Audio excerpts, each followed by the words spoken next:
Assalamualaikum warahmatullahi wabarakatuh. Bapak Ibu dimanapun Anda berada, Bapak Ibu kepala sekolah, seluruh siswa di seluruh Indonesia. Pada kesempatan kali ini saya akan membagikan informasi mengenai penggunaan dana BOS dan dana BOP. Mudah-mudahan informasi ini bermanfaat untuk kita semua. Oleh sebab itu Bapak dan Ibu guru, bagi Anda yang baru membuka pertama kali di channel ini, dipersilakan untuk subscribe terlebih dahulu, kemudian tambahkan loncengnya supaya Anda mendapatkan notifikasi terus-menerus di channel ini.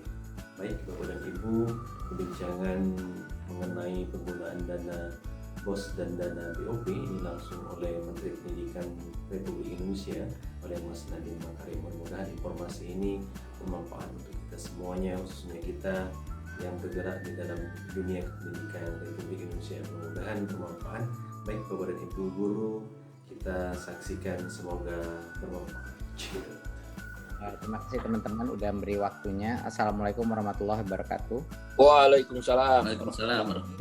Adalah karena banyaknya seperti yang waktu kita press conference kemarin, karena ada berbagai macam kondisi yang sudah berubah dengan COVID-19 ini, di mana kebutuhan pembelajaran daring atau online itu menjadi lebih besar, dan juga ada berbagai macam kondisi ekonomi yang sudah lebih mendesak bagi banyak sekali teman-teman kita seperti guru honorer, maupun juga kebutuhan data atau kuota daripada murid-murid dan orang tua yang ingin belajar daring. Maka kita melakukan revisi permen kita, dan ada beberapa hal yang akan kita share. Ini saya saja yang share screen-nya, nggak apa-apa.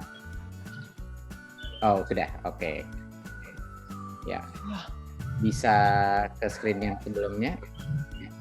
Ya, terima kasih.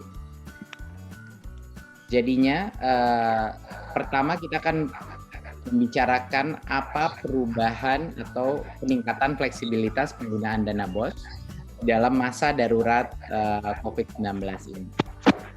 Ya, satu sekarang topiknya mengenai yang pembayaran honor. Ya. Sebelumnya pembayaran untuk guru honorer ini tadinya ada restriksi harus memiliki NUPTK, ya, dan tercatat di Dapodik. Nah, sekarang itu kita ubah selama masa darurat ini, kita lepas ketentuan yang harus memiliki NUPTK, tetapi masih harus tercatat dalam Dapodik per 31 Desember 2019. Jadi tidak bisa digunakan untuk membiayai guru honorer yang baru, yang belum tercatat di Dapodik. Ya, tentunya kriterianya juga walaupun NUPTK-nya sudah dilepaskan sementara ketentuan itu, tapi tetap harus guru honorer yang belum mendapatkan tunjangan profesi dan juga memenuhi beban mengajar. Dan jangan lupa mengajar dari rumah itu juga dihitung sebagai beban mengajar, ya. Dan sekedar mengingatkan saja, masih bisa ini diberikan kepada tenaga pendidikan apabila dana masih tersedia. Ya, jadi yang tadi kita dengar banyak sekali komplain mengenai bagaimana kerepotan berbagai macam guru yang mungkin sekarang dengan kondisi ekonomi yang tidak memadai tidak bisa mendapatkan NUPTK. Kita lepaskan constraint ini sementara, ya, ini sementara karena krisis ekonomi dan krisis kesehatan, dan tapi masih harus tercatat dalam Dapodik. Sekarang dana BOS bisa diberikan sebagai honor untuk guru honorer, tidak harus memiliki NUPTK sementara. Poin yang kedua adalah kemarin berdasarkan permen yang dulu, pembayaran honor itu dimaksimalkan ke 50%. Karena masa kondisi ekonomi kita sedang terdampak sangat negatif, kita melepaskan ketentuan ini dan memberikan kepala sekolah kebebasan untuk menggunakan apa yang dia butuhkan untuk honor guru honorer. Jadinya sudah tidak ada lagi pembatasan maksimal 50%. Ya, jadi ini kita lepas sementara sebagai constraint sehingga lebih banyak memberikan fleksibilitas bagi kepala sekolah yang merasa butuh membantu dari sisi ekonomi guru-guru honorer kita, apalagi di daerah-daerah di mana banyak sekali guru-guru honorer yang terdampak oleh COVID-19, baik keluarganya maupun mereka juga. Jadi ini akan membantu memberikan fleksibilitas untuk memastikan bahwa ada cara untuk memastikan kesejahteraan guru-guru honorer kita selama masa krisis ini. Yang ketiga, kayaknya screen-nya baru keluar. Bisa dikembalikan screen-nya.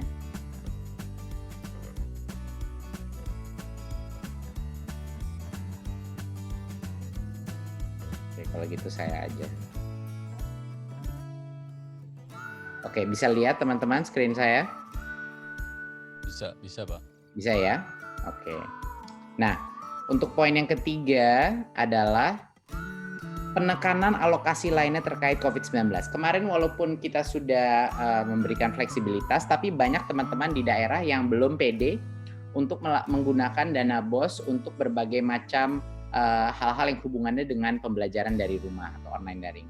Jadi sekarang secara eksplisit kita menulis bahwa dana BOS pada saat darurat ini bisa digunakan untuk pembelian pulsa, paket data, ataupun layanan-layanan berbayar, platform-platform online, edtech, ya, bagi pendidik dan atau peserta didik. Jadi ini boleh menggunakan untuk pulsa dan paket data baik untuk guru maupun juga untuk peserta didik, yaitu pada murid.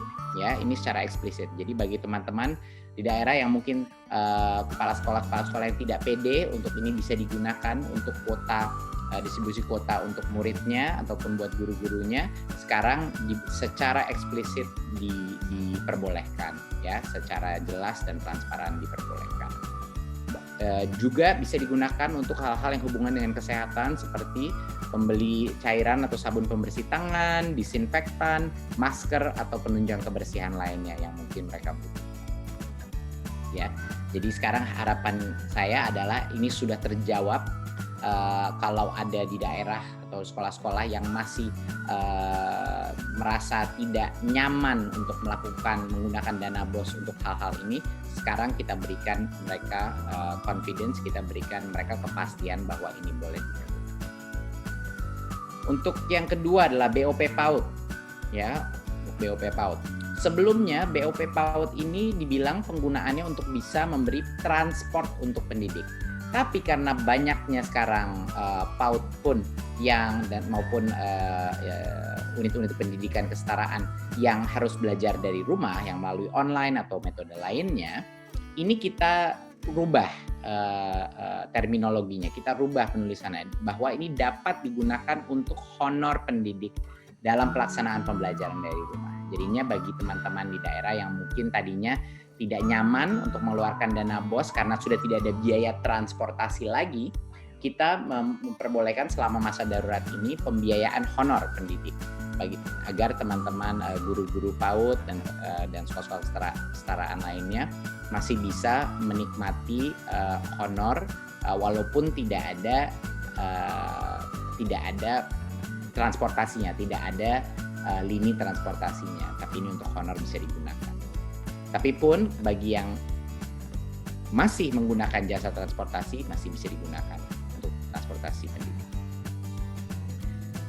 Sebelumnya untuk persentase penggunaan semuanya ada berbagai macam pembatasan.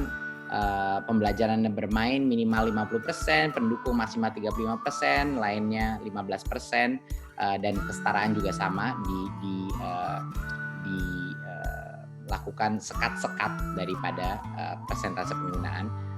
Sementara masa krisis ini besaran persentase per kategori itu tidak lagi berlaku selama masa darurat ini. Jadi diberikan full fleksibilitas untuk dipergunakan apa yang lagi dibutuhkan pada saat ini, ya, agar ini memberikan kenyamanan bagi para unit-unit pendidikan PAUD dan kesetaraan untuk bisa merealokasinya di masa krisis ini dengan cara yang lebih fleksibel. Dan kami juga sama seperti yang BOS melakukan penekanan alokasi lainnya. Jadi kita secara eksplisit sama seperti yang sebelumnya untuk BOP PAUD dan kesetaraan, dapat digunakan untuk pulsa, paket data, dan ataupun layanan pendidikan daring berbayar. Ya, jadinya sudah tidak ada keraguan lagi bahwa ini bisa digunakan untuk berbagai macam platform pendidikan, bisa digunakan untuk beli pulsa, untuk paket data, bukan hanya untuk gurunya, tapi juga untuk murid-muridnya. Dan tentunya bisa juga digunakan untuk berbagai macam yang menunjang kesehatan di masa krisis ini, seperti disinfektan, pembersih tangan, masker, atau penunjang kebersihan.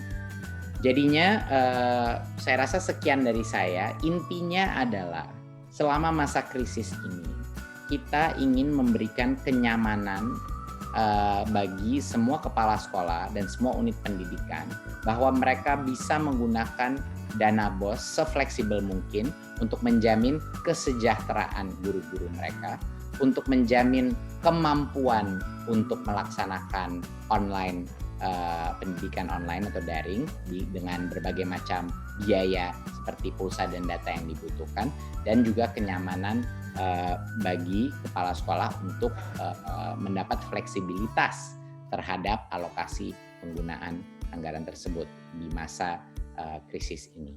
Saya rasa terima kasih dari saya. Wassalamualaikum warahmatullahi wabarakatuh.